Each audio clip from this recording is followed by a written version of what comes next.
Você sabe de onde surgiu a ideia de lua de mel? Não? Então eu vou te explicar no nosso quadro Você Sabia? A ideia de lua de mel não surgiu como um conceito romântico moderno. Ela nasce de uma mistura de rituais antigos, costumes sociais e simbolismos culturais que ao longo dos séculos foram sendo ressignificados até chegar ao sentido que conhecemos hoje. Vou explicar quando, como e por que essa prática surgiu. Primeiro, a origem do termo lua de mel. A expressão lua de mel vem do inglês honeymoon, registrada já no século XVI, mas o conceito é muito antigo. Ela une dois elementos simbólicos: lua, que representa o tempo, o ciclo, algo que cresce e depois diminui, e mel, que simboliza doçura, fertilidade, prazer e abundância. A ideia central era simples: o início do casamento é doce, intenso e especial como o mel, mas essa doçura, como a lua, passa por fases e precisa ser cultivada. Ou seja, desde a origem, a expressão já carregava uma mensagem pedagógica, não apenas romântica. Interessante, não é? Segundo, a lua de mel na antiguidade. Bebida de mel.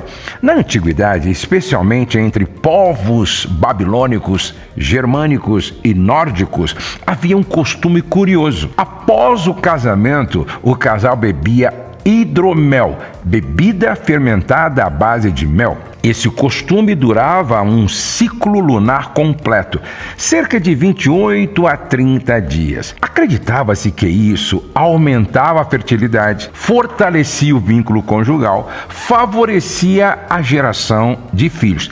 Daí vem literalmente a ideia de um mês de lua de mel, uma lua de mel. O pai da noiva, em algumas culturas, era responsável por fornecer o hidromel durante esse período. Terceiro, a lua de mel como retiro do casal.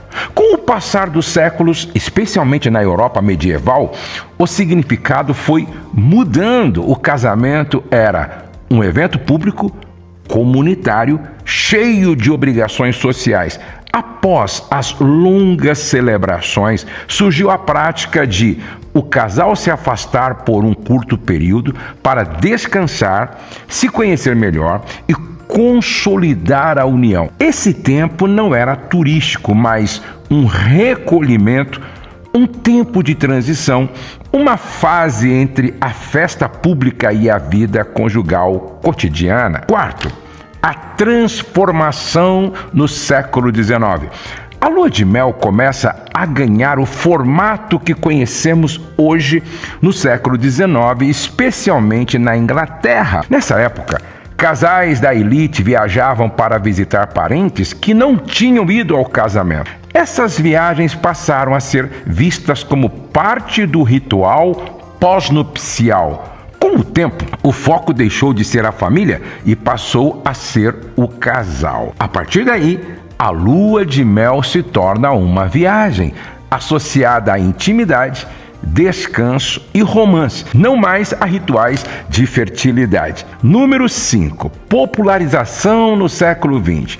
No século XX, com expansão do turismo, meios de transporte mais acessíveis, indústria cultural e cinematográfica, a lua de mel se consolida como um tempo exclusivo do casal, uma celebração do início da vida a dois, um marco emocional do casamento. Ela passa a ser vista como símbolo de intimidade, fortalecimento do vínculo, memória fundacional do casal. Sexto, uma leitura à luz da fé cristã.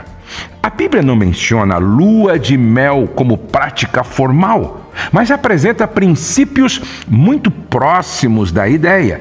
Em Gênesis, o casamento envolve deixar, unir-se, tornar-se uma só carne. Veja que texto bíblico interessante. Quando um homem tomar uma nova esposa, não sairá à guerra. ficará livre em casa por 1 ano para alegrar a mulher que tomou. Isso revela que Deus valoriza o tempo inicial do casamento. O vínculo conjugal precisa de prioridade. Intimidade e alegria fazem parte do plano divino. O princípio bíblico não é turismo, mas prioridade relacional. Concluindo, a lua de mel nasceu como um período simbólico de doçura, associado ao ciclo do tempo, ligado à fertilidade e à transição conjugal. Ela evoluiu para um tempo de recolhimento, depois uma viagem e hoje um marco emocional do casamento. Não é um mandamento bíblico, mas reflete um princípio profundamente bíblico. O casamento precisa de tempo, precisa de cuidado, de intencionalidade desde o início. A lua de mel não sustenta um casamento, mas pode marcar o início de uma história construída com propósito. Se estas informações agregou valor ao seu conhecimento, então compartilhe com pelo menos 3 pessoas este vídeo. E eu concluo, como sempre, o céu não está em crise, Deus está no controle, nós cremos em milagres e a nossa família está debaixo da graça de Deus. Não perca o Você Sabia de amanhã.